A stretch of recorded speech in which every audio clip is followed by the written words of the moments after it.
জ্বরের দাপটে অসুস্থ হচ্ছেন অনেকেই। ভাইরাল ফিভার তার যে সংখ্যা, আক্রান্তের সংখ্যা এই মুহূর্তে বাড়ছে। শহরের বিভিন্ন হাসপাতাল এবং ক্লিনিকে জ্বর, সর্দি, কাশির উপসর্গ নিয়ে মানুষের ভিড় ক্রমশ বাড়ছে।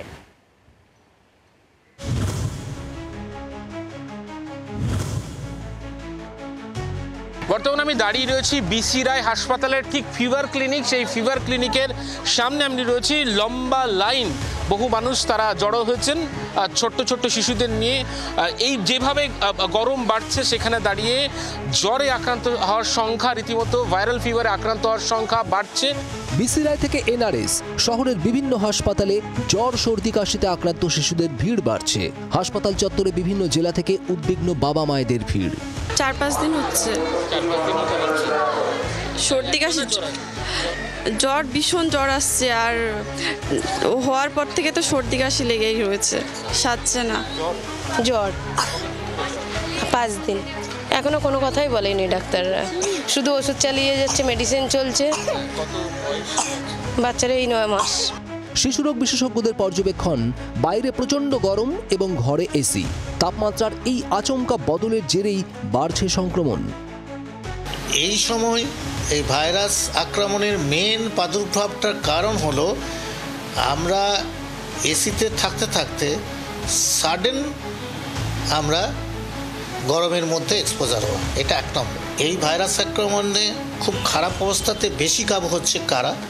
যাদের সাধারণভাবে বডি ইউনিটটা কম আছে, মানে ছোট বাচ্চারা এবং বেশি বয়স্করা। কি কি উপসর্গ দেখা যাচ্ছে আক্রান্তদের মধ্যে? বিশেষজ্ঞরা জানাচ্ছেন, একটানা জ্বরে ভুগছেন আক্রান্তরা।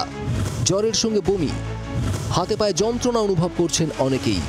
চোখের ভিতরে ব্যথা এবং শ্বাসকষ্টের উপসর্গও দেখা যাচ্ছে অনেকের মধ্যে। ভাইরাল প্যানেল টেস্ট এবং ব্লাড কালচারে দেখা যাচ্ছে একসঙ্গে একাধিক ভাইরাসে আক্রান্ত হচ্ছেন অনেকেই। Influenza virus, para influenza virus, নোটা virus, metapneumo virus, rhino virus, adeno virus, entero virus. Viral infection থেকেই ধীরে ধীরে ব্যাকটেরিয়া সংক্রমণও দেখা যাচ্ছে অনেক ক্ষেত্রে। বাচ্চা যদি হাই গ্রেড ফিভার থাকে, জেনারেলি কী হচ্ছে, এই ভাইরাস ইনফেকশনগুলো 2 দিন 3 দিন একটু বেশি ভোগাচ্ছে। জ্বরের ওষুধ দিন, অযথা সবসময় কাফ সিরাপ ব্যবহার করবেন না। যদি দেখা গেল জ্বর কমছে না, আপনার বাচ্চা খাচ্ছে না, ইউরিন করছে না, নেতিয়ে পড়ছে, এগুলো ডেঞ্জার সাইন। এগুলো হলে অবশ্যই ডক্টরের সাথে পরামর্শ করবেন বা হাসপাতালে নিয়ে আসবেন। প্যানিক করার মতো কিছু নেই, শুধু সজাগ থাকতে হবে।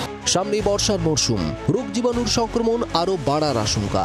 এই পরিস্থিতিতে সচেতন এবং সতর্ক থাকার উপরেই জোর দিচ্ছেন চিকিৎসকরা। ক্যামেরায় মিন্টু বসাকের সঙ্গে অয়ন শর্মার রিপোর্ট, জি 24 ঘন্টা।